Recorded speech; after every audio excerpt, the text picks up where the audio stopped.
All right, welcome to the Make America Great Again podcast, your cure for the mainstream media. This show is your safe space to talk about persuasion, politics, and the effect they have on your life and liberty. Welcome back to another episode. I wanted to do this episode sort of as a continuation of the episode that we put out last week where we talked about this protest or riot or domestic terrorism or whatever you want to call it that happened at the Capitol last week. And I had gotten a lot of questions of people sending me things that were sort of conspiracy theory in nature, some things about, was it possible that Antifa snuck in to make the MAGA crowd look bad? Why would the police just let the people walk right in the doors? All of these different questions that people had that were very concerning. So I wanted to take some time to talk about this, just conspiracy theories in general, and a few of the specific ones and the specific questions and challenges that people had about this particular instance that happened last week. And then at the same time, the House of Representatives is talking about impeaching Donald Trump again, talking about trying to get Mike Pence to invoke the 25th Amendment. Wanted to talk about a few of those things. And then also the other thing that everybody's been talking about over the weekend has been this giant purge that is taking place in social media and across big tech, where Donald Trump has been kicked off Facebook. He's been kicked off of Twitter. Parler was a growing social media platform where a lot of conservatives had gone for free speech. And Apple took that off of their app store, and then Google did the same. And then Amazon actually took their servers away so that they didn't have a site at all. And there's been a lot of talk about whether this is right or wrong and what can we do about it and all of this. So I wanted to make sure I gave my thoughts on that as well. Let's start out with the kind of the conspiracy theory angle. A lot of people have sent me some things asking some questions about what's going on with these things in the Capitol. And, is it possible that these are secret Antifa members who have snuck in to make the Trump crowd look bad and all of those kind of things? And I wanted to take a few minutes just to talk about conspiracy theories in general.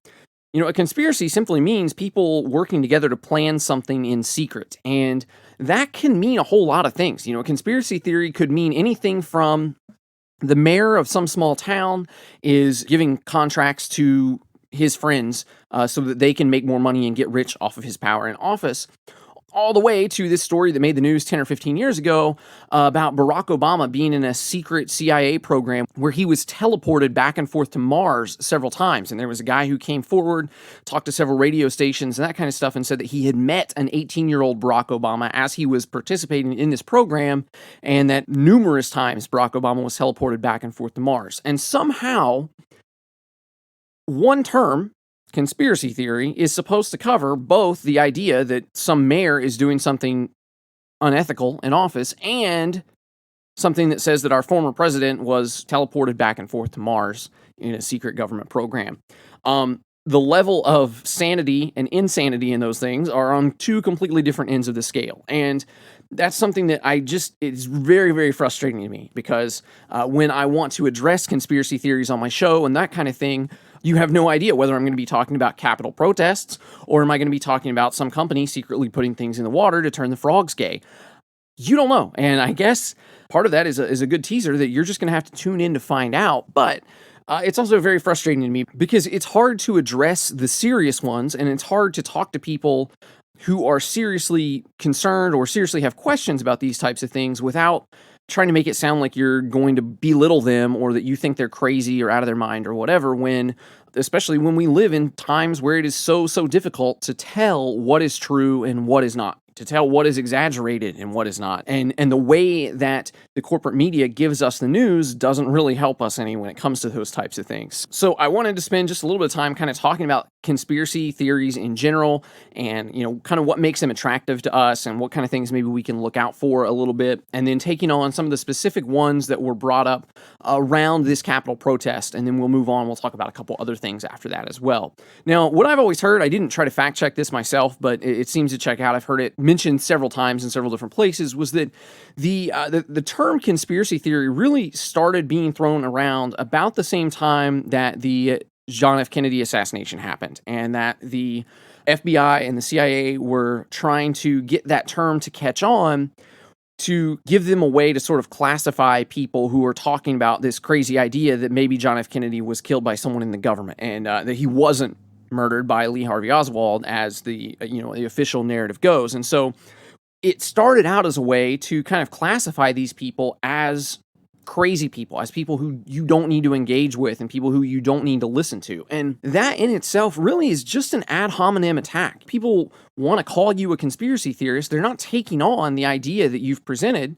Instead, they're simply labeling you as crazy so that they don't have to engage with you and they don't have to interact with your ideas and take those things on and give them consideration.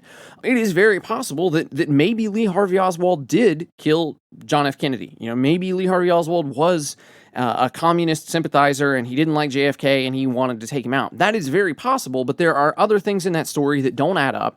There are lots of things that bring us questions. And to simply say that to ask questions about these things and to try to get more information and more clarity on the things that don't add up, to call that crazy really isn't fair to the people who are asking questions. And like I said, a conspiracy just means something that has been planned by a group of people in secret. As Michael Malice has pointed out several times, the founding of this country was a conspiracy. At the same time, you could also say that most things done by the FBI and by the CIA are a conspiracy because they're done in secret. They're planned by a group of people because they don't want people to know what their plans are. And this is a perfectly reasonable idea. If you're trying to hunt down some sort of criminal, you're not going to be publishing everything that you're doing so that he can see where you're at and always stay 1 or 2 steps ahead of you. Instead, it makes perfect sense to do some of those things in secret. So when we ask questions about those things, when people bring things up that don't add up, it's really not fair just to dismiss them as a conspiracy theorist. That's not quite fair. And that's something that we're seeing happen right now along the lines of this election. And you've heard me talk about the most recent election a lot. You've heard me kind of give a little bit of credit to both sides to say that there are a lot of things in this election that just didn't add up, that just seemed really fishy, that don't make a lot of sense. And some of the counting methods haven't made sense. And a lot of the ways that people have acted and the things that they've tried to do in secret just haven't made sense, or they have looked very suspicious. And at the same time, you've heard me say that a lot of those questions that people have had do have fair and reasonable answers for why they did things the way that they did things and why the results came in the way that they came in. And again, I'm not taking a hard line on this election. It would not surprise me if this election had been compromised in some kind of way, but at the same time, it wouldn't surprise me if it hadn't. And conservatives have repeatedly pointed out how crowded Donald Trump's rallies were. And that people, were just elbow to elbow packed into stadiums, and that Joe Biden's rallies had absolutely nobody. And how is it possible at all that this election was even close? And that is a reasonable question. But at the same time, I would say that the reasonable answer to that is that this country has been really split in half over coronavirus for the past year. And Donald Trump's people, for the most part, did not take the virus seriously. They did not think it was anything that they really had to worry about. They were not worried that much about catching it. And so when they go out to these crowds and they stand elbow to elbow, and a lot of times they don't even wear masks or whatever, they do that because they're not afraid of what's going on. But at the same time, when you've got Joe Biden's crowd, who is much more concerned about the virus, who is much more concerned about keeping their social distancing and wearing masks and all of that stuff, but they have big tech on their side. They have corporate America on their side. They have the education system on their side. And so while Donald Trump may have put thousands or tens of thousands of people in his rallies in these stadiums, you got to realize that at the same time, Joe Biden is effectively having rallies with millions and millions and millions of people every time they turn on their television, every time they go to their public school or university classroom, every time they log into social media, everywhere they went where they were reminded to vote or they were reminded how bad the evil orange man in office is, that was a Biden rally. And the reach of that was exponentially farther than anything Donald Trump could do in Tulsa, Oklahoma. And so there's nothing wrong with asking these types of questions. And there's nothing wrong with, I guess, being a conspiracy theorist to the point where we want to look at things and we want to point out things that don't add up, point out questions that haven't been answered. But on the flip side, it's important for us to remain open-minded enough that we try to get answers to our questions. That we don't just chalk it up to a conspiracy and say, oh, everything's unfair, everything is against me, that's what it is, end of story. It is important that we actually look for answers to a lot of these things. And that's important to remember because one of the things that really attracts us to conspiracy theories is they can give us an easy answer to why things are the way they are. If you believe that the Illuminati is a global conspiracy and that they're ruling the world and that everything that happens in the world was orchestrated by this group of men in robes in a dark room somewhere, well, then when you wonder why we're having lockdowns or why the value of a dollar is going down or how Donald Trump could become president or anything like that, it's incredibly easy just to say, well, the Illuminati planned it that way. They're the ones who did it. It's all their fault, and they're doing this to control all of us. And that may be the answer. That may be possible. But by simply accepting that, it turns our attention away from a whole lot of other things that have been going on for a long time. It turns our attention away from the dangers of populism and the dangers of democracy and the way that humans act in groups and the power of politics to divide people and cause us to back one candidate or another and the types of things that we talk about on this podcast all the time. That a grand conspiracy theory isn't always the answer to everything, but sometimes it's kind of a cop-out so that we don't have to look for answers to everything. And so moving into some of the questions and some of the concerns that people have had about this most recent event where somebody went into the Capitol, and obviously the corporate establishment got awfully mad at Donald Trump and his supporters about it. It's okay to ask those questions about whether or not these people really were who they said they were, and whether or not they really did what we think that they did. But it's also important that we keep ourselves open for answers to some of those questions. So let's ask the first question. Why was it so easy for these people to get into the Capitol building? Well, when we look at some of the videos of what happened, a lot of times the police simply stepped out of the way and let the crowds walk through. And when you kind of look at it from a police officer's perspective, if you can imagine that you are the one standing there guarding the door, and when there are thousands or possibly tens of thousands of people walking up to the door and it's you versus them, you know that you could easily be overpowered by all of them. You know that there are only so many rounds in your gun that you could fire off before they simply take you over. So it is very possible that that guy who's guarding the door simply ran the numbers in his head very quickly and decided to make a business decision just to step aside. It's also important that we remember that most buildings aren't that well protected. It just doesn't make a whole lot of sense for every single government building in the world to have an army's worth of protection at its disposal, because it's not very often that you get crowds of thousands of people converging on one building.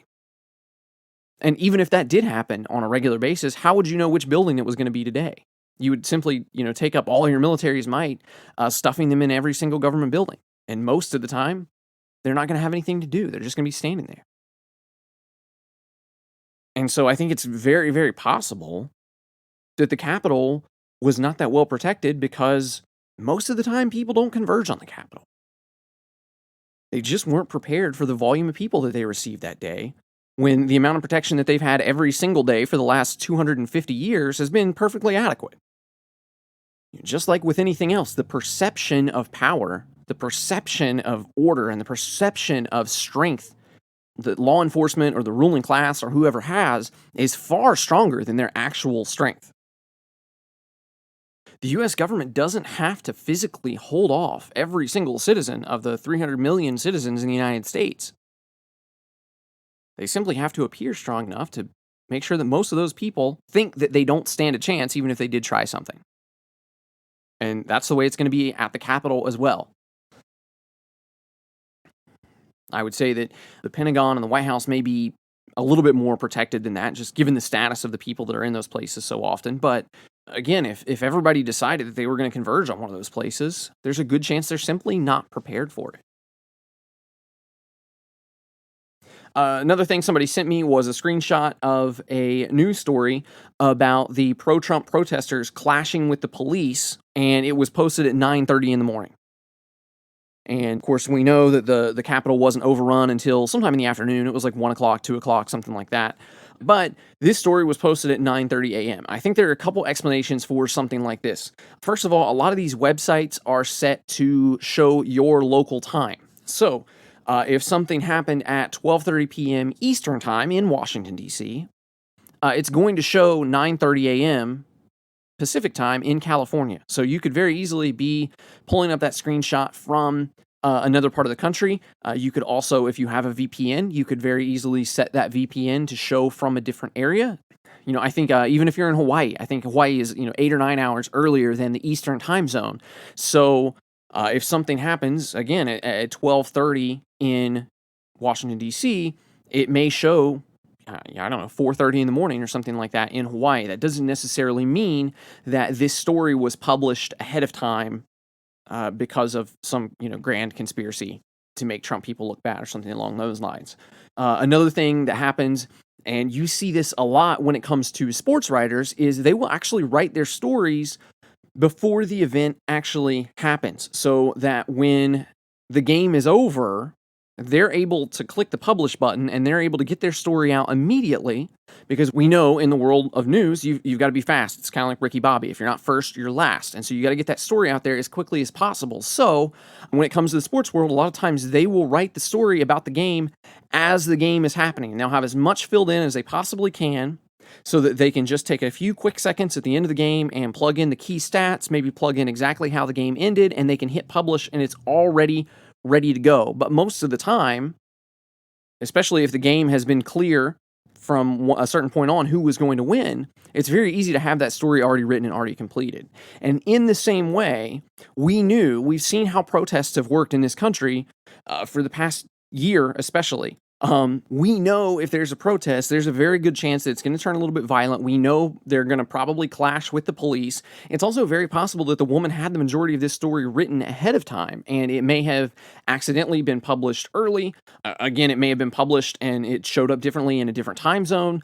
Whatever it is, when you look at the number of journalists that are in this country, I seriously doubt that some grand conspiracy is going to be leaked to a bunch of random journalists for them to get their stories crafted and post them ahead of time. There are just better answers to something like that to happen.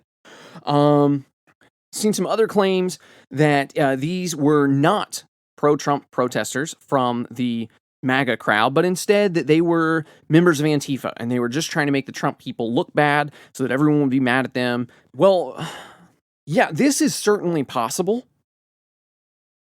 The problem with that was when all of these people were just protesters out in the streets and they were carrying their Trump flags and, the Confederate flags or whatever else, and they're cheering to make America great again, and they are yelling that Trump is their hero and we need to recount the votes and we need to take the election back and all of this stuff. All of these Trump people were awfully supportive of them then. And it wasn't until something bad or something controversial happened that suddenly they're accused of being members of the opposite political party in the enemy class, just trying to make them look bad. And it kind of reminds me of, I don't even remember which terror group it was back when it started, but there was a while there where, we had some terrorist attacks and they were from Al Qaeda or Taliban or ISIS or whoever. But then there would be, a random mass shooting. And the media and the police would be trying to figure out who did this and how it happened and what caused it and all of this. And, whatever terror group would pop up and say, oh, this was us, this was our attack. And you would soon find out later that it wasn't their attack at all. They were just simply trying to take credit for it. And occasionally there were things that were just pure accidents, like a plane crash or, a crash on the subway or something along those lines. And you'd still see whatever terror group popping up, this was us, this was us, this was us. And at some point, it almost became laughable because it was like, no, the Taliban did not cause this volcano to explode in some random corner of the earth. Sometimes things just happen. Sometimes people do bad things. Sometimes there are accidents, whatever it is. You can't just go claiming that all of this was done for you to promote your brand of radicalism to the world. And I think we're kind of seeing the opposite thing happen now whenever any kind of protest or any kind of political movement gets out of hand. That when something bad happens, suddenly we blame it on bad actors. And then we're all behind these people for a while. And then when something goes wrong that's going to upset people, well, maybe it was the other side that had just snuck in and they were just wearing our colors or they were just chanting our slogans or whatever it was so that they could make us look bad and make everybody hate us. And One, I just think that that's kind of dishonest. That's kind of silly because from listening to this podcast, from listening to the mob mentality episode, just from seeing the way that people act when their team wins a Super Bowl, that when people get in crowds, they do crazy things. That if you go to a protest, especially if it's one that's going to be heated and there are going to be counter protesters, you've got to realize that there is a very good chance that things are going to get out of hand and someone is going to do something stupid. And it's ridiculous to suggest that your side is perfect and is not going to do anything wrong, and everybody is good and wholesome and loving and salt of the earth people, and that it's just those terrorists on the other side that would do something to try to make you look bad. It's just way too easy to jump onto that kind of thing. And at the same time, yes, it is also very, very easy for someone to dress up in the other side's colors or clothes or whatever. It's very easy to make a fake account. I could do that right now. I could make a Twitter account and I could say that I am from Antifa and Antifa wants everyone to throw their puppies out the window today. And it won't be long until some conservative picks that up, screenshots it, and says Antifa is calling for everybody to throw their puppies out the window. The problem is there's a level of anonymity on the internet, and there is an ease to create accounts and to try to act like other people that it's very, very, very difficult to tell, maybe even impossible, to tell what's serious and what's not. Titania McGrath is my favorite Twitter account because she goes way, way over the top trying to act like one of these radical progressives as a form of satire. But there are people who are going to see that every day. There are people who are going to see Babylon Bee articles or the Onion articles and not pick up the satire that's in it. And there are other people who are simply going to lie about those things. And there are other people who are going to make accounts and simply tell lies or simply be misleading for the sake of being misleading. And you just don't know whether or not it's real. And it's almost pointless to spend a whole lot of time worrying about it. Because by the time you've got something figured out, the rest of the world has moved on without you, and that person's probably deleted the account anyway. And Scott Adams had said on Twitter that, we're kind of getting to the point where when it comes to bad actors at protests, and when it comes to the ability to make fake accounts in the name of your enemies, we're almost losing free speech to an extent because of how easy these things have become to do. And it's just something that you've got to remember, that people are going to fake things and people are going to make things up. And so it's important that you don't just bite on the first sensational thing that you see. And it's also important that you probably don't put yourself in situations where you could be made to look bad, especially, in group settings and stuff like that. Maybe be careful of the people that you allow to protest with you, or maybe don't go to those protests at all and find a better way to show your activism. Whatever it is, you've got to understand that these kind of things are possible. And you've got to be on your guard for them. And a lot of times the best action is just simply not to be there at all. And then the last thing that I had seen, and this isn't necessarily a conspiracy theory or anything like this, but one thing that I had seen going around a lot was that if these protesters storming the Capitol had been black, they would have been shot. That this would have been a very bloody and violent affair. And that this is proof of the white supremacy and the white privilege in our nation, because the way that this protest turned out versus how it may have turned out if the people storming the Capitol had been African American. And I think, first of all, going back to our last episode where I compared the Capitol protests to the Black Lives Matter protests, I think these things were awfully similar. They just happened in a couple of different locations. But if we look to the Black Lives Matter protests, there weren't that many people that got shot. Considering the size of the protests and how many different places in the country were going on, there wasn't a lot of blood that was shed there either. So I think that puts that theory into question a little bit, but then we get to the speculation of, well, what if it were these people taking on the Capitol? And I think that the biggest difference is not the color of the skin of the protesters, but the fact that a lot of these pro-Trump protesters were armed. And I heard varying reports as to whether or not they were all carrying guns when they stormed the Capitol, or whether none of them were carrying guns, or, whatever thing it was in between. But there's certainly going to be the idea that with Republicans and conservatives and Trump people being so pro-gun and pro-Second Amendment that you're at least going to consider that there's a very, very good possibility that a lot of them may be carrying their weapons concealed or anything like that. So the idea was that these people were armed and that the African American population largely isn't when it comes to those protests and that kind of thing. And I think that that is the huge, huge difference, because when you get two groups of people and they both know that the other is armed, and your group has their guns pointed at me and my group has our guns pointed at you, we all know that the second someone pulls the trigger, a whole lot of other triggers are going to get pulled as well. And that even if I pull the trigger first, I know there are going to be several people on your side pulling triggers as well, and that I'm going to lose lives on my side as well. And that's where we get this phrase, an armed society is a polite society.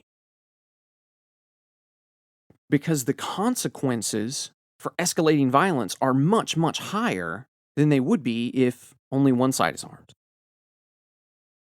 And so instead of saying that this would have been some sort of massacre had the protesters at the Capitol been black, I would argue that if the protesters at the Black Lives Matter protests were well armed, then the police would be a whole lot more hesitant to start bashing heads in and pepper spraying people and doing all this stuff to escalate the violence, because they would know that there was a very possibility that it could cost them and members of their teams their lives as well. And so, of course, the media is going to play this up as if it's some kind of thing about threatening war or whatever. But I think a lot of times these people arming themselves is not just an offensive means, but instead it's a defensive measure to make sure that they remain safe and that they're not at the mercy of someone who is protected by qualified immunity the way that we know they are if you've listened to previous episodes of this podcast. So moving on to this impeachment thing, I remember first seeing Alexandria Ocasio-Cortez tweet that they needed to impeach President Trump again. I believe it was on Tuesday, and those protests at the Capitol were on Wednesday. And then the next day, on Wednesday morning or early Wednesday afternoon, I saw Ilhan Omar tweeting the same thing, that they needed to impeach the president, that they needed to do it now, and it was important that they do this. And immediately what I thought when I saw this was that what you've seen reported from Unbiased America and a couple other places since then, just a little bit slow getting to it, but that they want to impeach him because they want to make sure that there's no chance of him running in 2024. And if they do successfully impeach Donald Trump and then proceed to vote to remove him from office, then that would prevent him from holding office at any time moving forward. So that would keep him from running again in 2024 because he had been impeached and removed from office. And it's my understanding, the way that Chris Hall has explained this, that they can even impeach him and give him the hearing or whatever to remove him from office even after he has left office.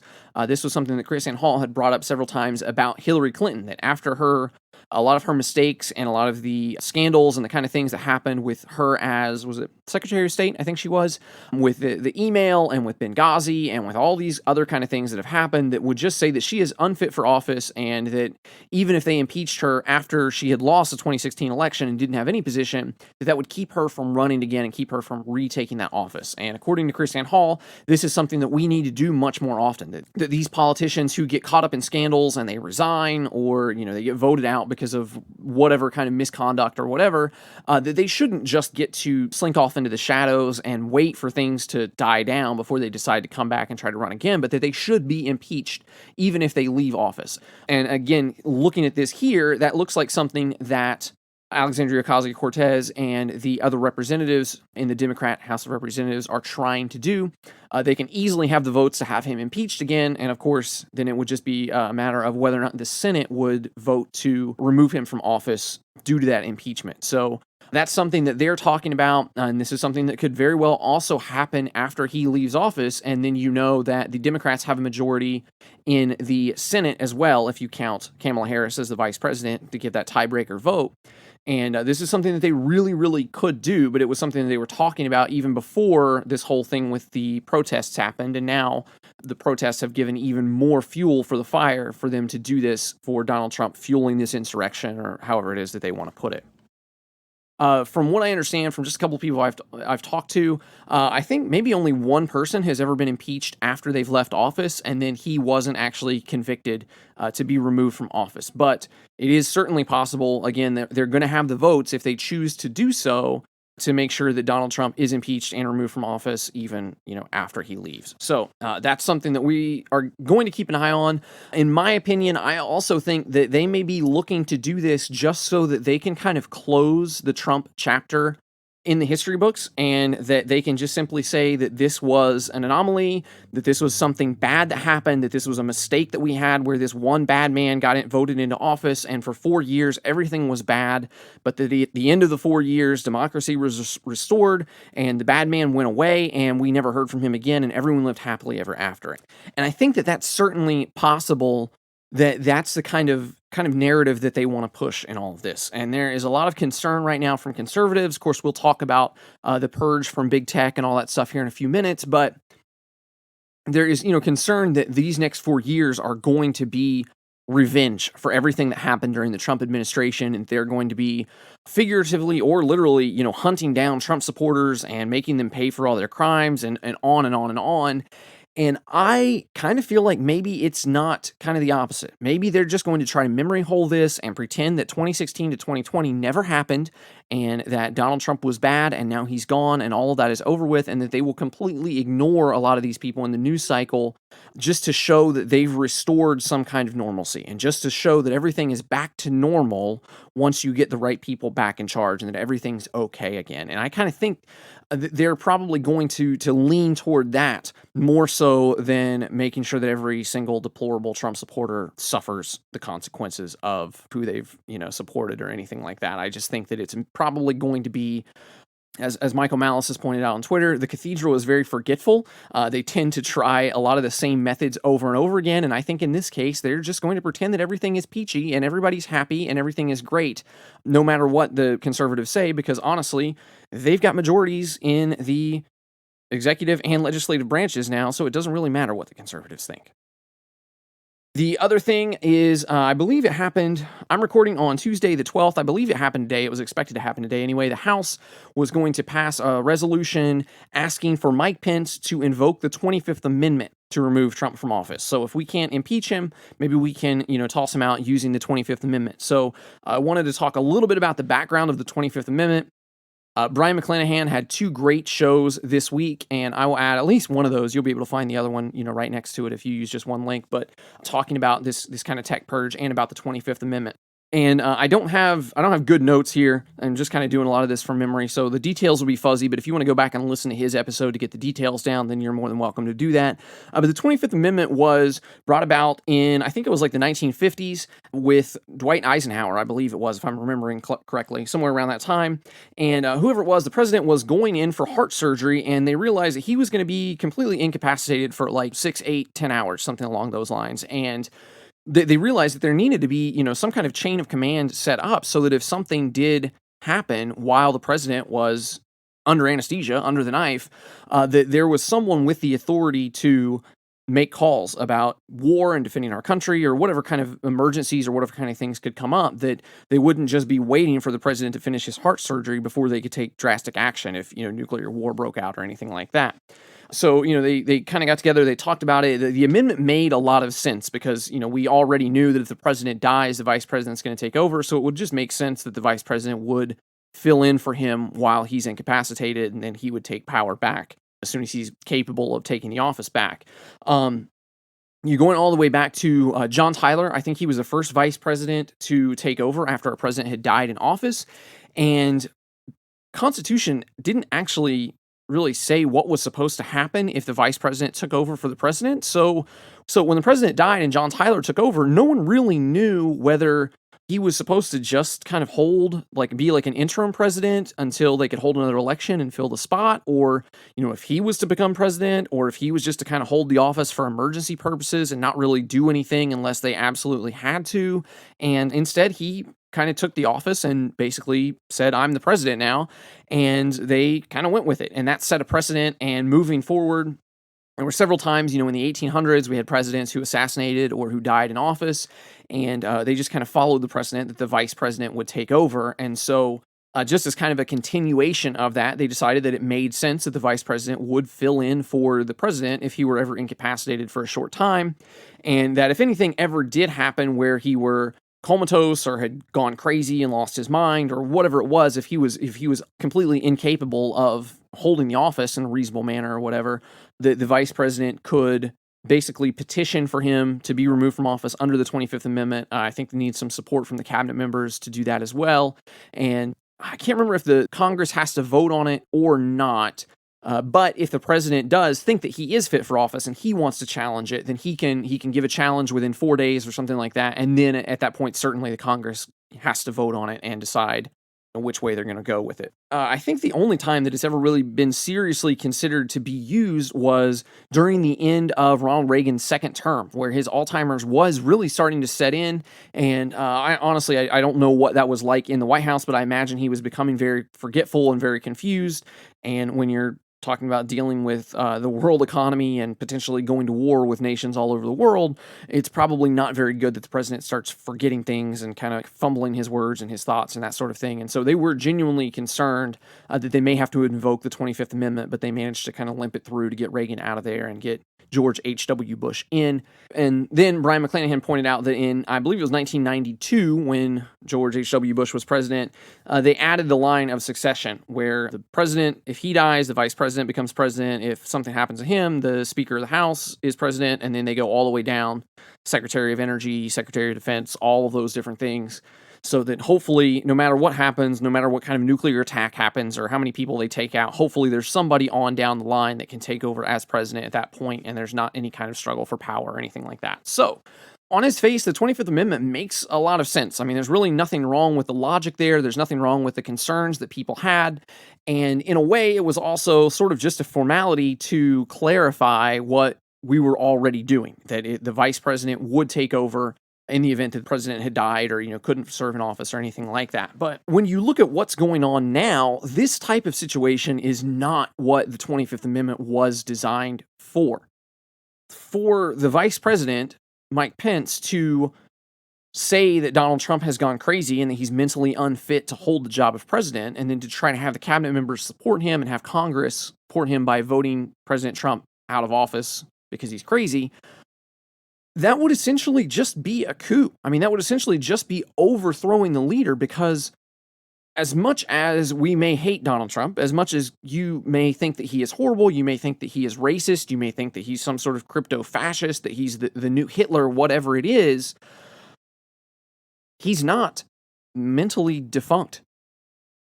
He knows what he's doing. He knows what he wants to do. He knows what, a lot of his policies are.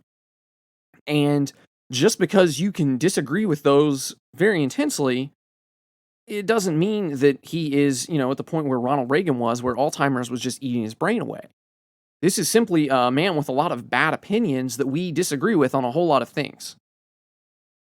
And so really what this is it's just being used as another arrow in the quiver for Democrats to try to get rid of Donald Trump, to have him removed. And of course, in the same way, if you can impeach him and remove him from office and block him from ever taking office again, at the same time, if you could have him declared crazy, it would be very difficult for him to, kind of overcome that in a way where he could, try to come back and try to take back the presidency or anything like that, especially after he's already lost the election. You're also going to have trouble getting a lot of the Republican Congress and that kind of thing to support him if he were somehow determined to be crazy and removed from office. So it's just them trying everything they can, just shooting whatever shot they've got to make sure that they can hopefully get rid of this guy. And the truth is, Mike Pence isn't going to go for that. Mike Pence is not that guy, and he's not one to rock the boat. He's very standard, straightforward Republican politician, and Mike Pence is going to be considering what he can do in the future in the Republican Party. That when there's another Republican president to take over, what position is he going to have? Could he possibly run in 2024 or 2030 because he was the vice president? And of course, that gives him some sort of credibility as a future run for president. And he's not going to be the one to try to throw his president out 10 days before he's going to be gone anyway. So it's just not going to happen. It's just not something that they're going to do. So don't worry about the 25th Amendment. The impeachment is to be determined. We'll see what happens. It's very possible that once Joe Biden takes office, they just lose interest with this and just move on from it. Donald Trump promised us that we were going to lock Hillary up. When the crowd chanted, lock her up, he said they were going to put her away. And then what was it, like a week after he became president, they asked what was going to happen to Hillary. And he was like, we're not going to worry about that. We're just going to let her go. So very possible the same thing could happen to Donald Trump.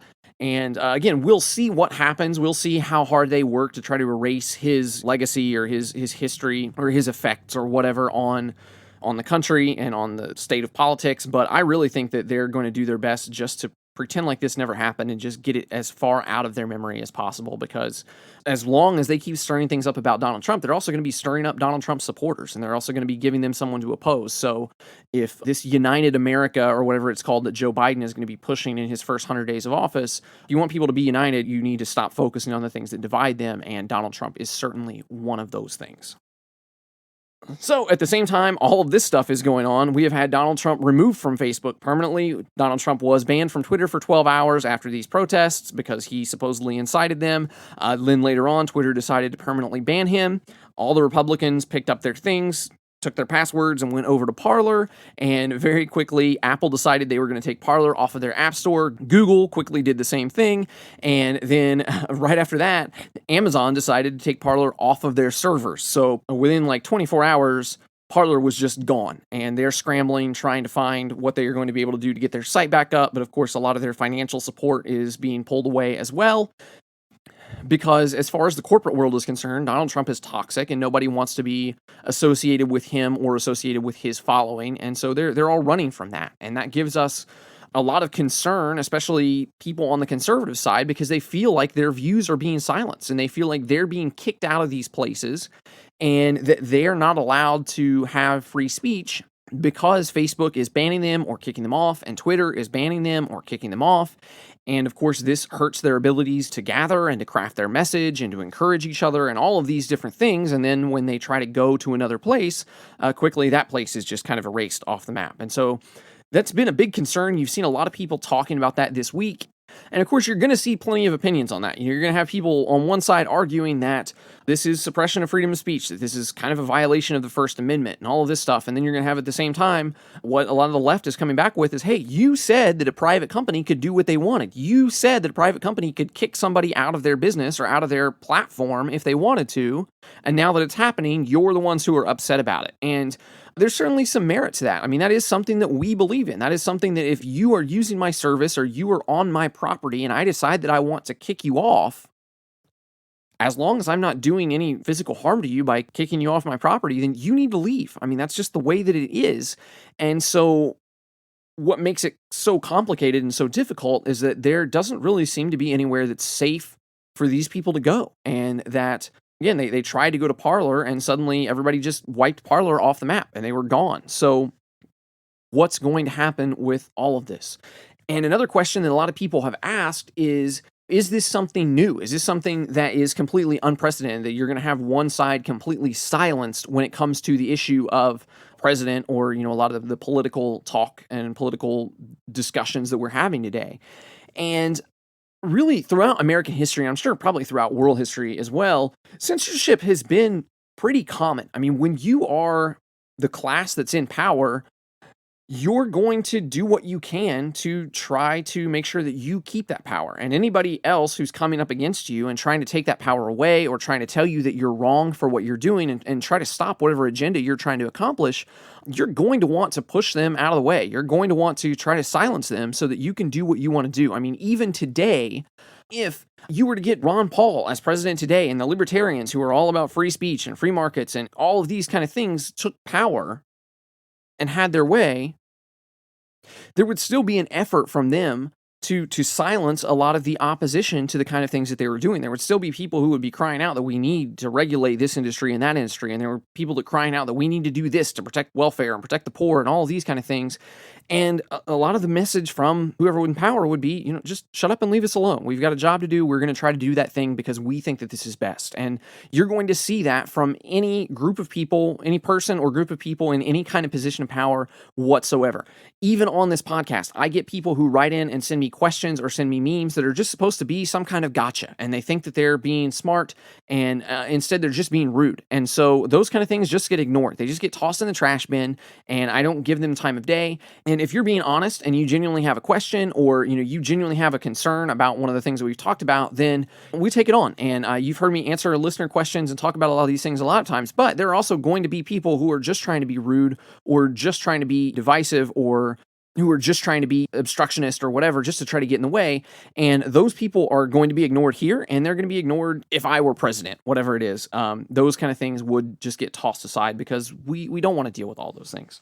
Brian McClanahan talked about how the constitutionalists did a lot in the 1780s to shut down the anti-federalists, that they did things to kind of limit the amount of time that they were able to speak and that kind of thing when it was up for debate about whether or not we were going to switch from the Articles of Confederation to this new Constitution.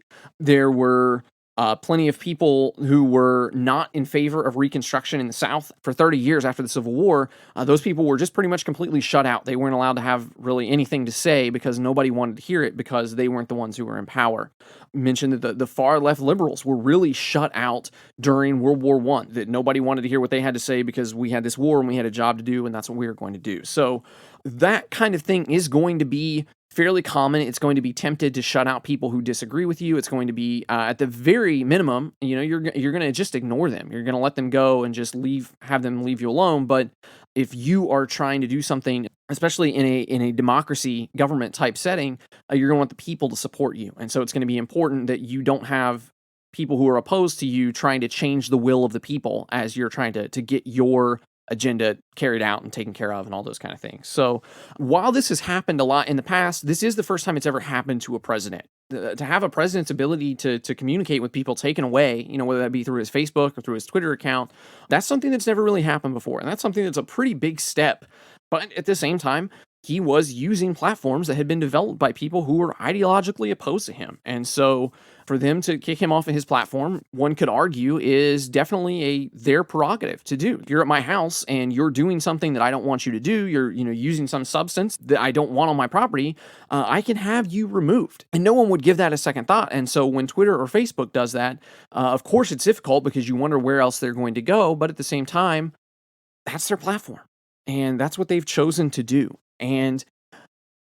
But when it comes down to it, I think it's pretty easy for us to see both sides of this. And I think that it's kind of frustrating when the argument that I see coming from most conservatives is, yeah, I believe in property rights, but this time it's not okay because they're shutting down free speech. I believe that they can do whatever they want on their platform, but because it's happening to me and it's not happening equally to people on the other side that I oppose, then this time it's unfair and I don't agree with it and I want the government to step in and do something about it. To me, that's problematic.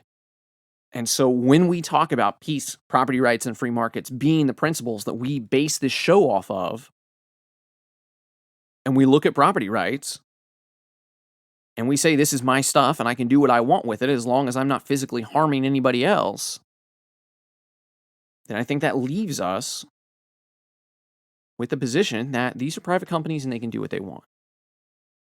Now, that doesn't mean I have to agree with it. That doesn't mean I have to support them. I can still complain about it all I want. I can still boycott them. I can still encourage other people to boycott them if that's what I choose to do. I can also criticize them from a strategy standpoint, that this is not going to work out well for big tech and for the corporate media and for everybody who's cheering them on as their enemies are removed from Facebook and Twitter. Mike from the Don't Status on Me blog, and I'll put a link in the show notes so you can read it, has a great piece about how he thinks that this is going to backfire on them. That he thinks that even though they had the right to do this, this is strategically a bad move for the things that they're trying to accomplish. And that this is ultimately going to strengthen the conservatives instead of weakening them or taking them out as they think they're doing. It's a quick, easy read. Make sure you go check that out when you're finished with this podcast. But the biggest thing I want you to take away from this conversation about censorship and from this conversation about big tech purging all these people that they don't want from their platforms, the thing I want you to take away is that you reap what you sow. Sometimes we get ourselves into a position where we're going to have to suffer a little bit, and hopefully we learn a lesson from it. If you spend yourself into bankruptcy, you're going to have to suffer a little bit while you pay off some debt and build up your savings again and get your financial affairs back in order. You get yourself addicted to drugs, you're going to suffer through the withdrawals of that addiction while you work to get your life clean and wean yourself off of that substance to get yourself sober and get yourself right again.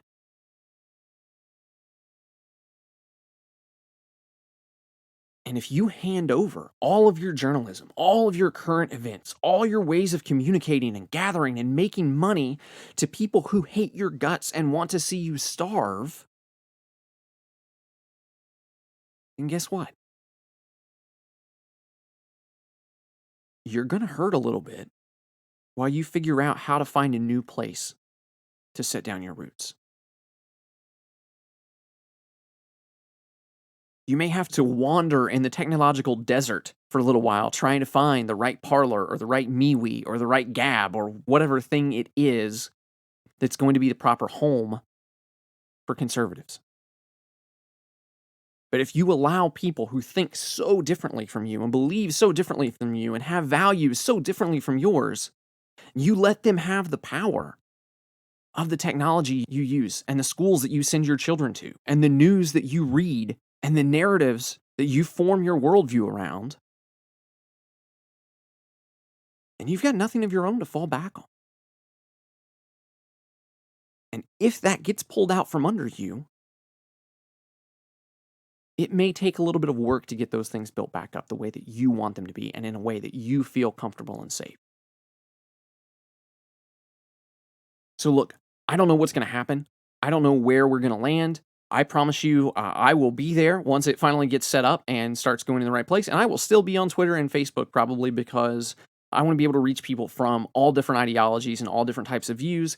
And I have a lot in common with both of you. And I also think that both of you are wrong on a lot of things. So I want to make sure that we can join on the right things, that we can fight about the other things, and that we can get people to buy into liberty as much as possible. And wherever that is, whatever site that's on, whoever owns the servers, that will all be figured out eventually. Somebody will find a way. There's a lot of money to be made. There's a lot of power to be gained. There's a lot of conversation to be had, and we're going to make it happen. And I am so glad that you're listening to this podcast with me as we look forward to finding out how it all plays out. That's all I have for today. If you have any questions, if you have anything that you want to talk about, please reach out to me. I am on twitter.com/GarrettAgain, facebook.com/GarrettAgain. You can email me, garrettagain@pm.me. I am also on MeWe. My username is first name Garrett, last name again. I think you can also do like MeWe.com/GarrettAgain. I'm not completely sure. I feel like a boomer. I don't really know how to use this new technology, but we will get it figured out. I'm trying to learn how to use it.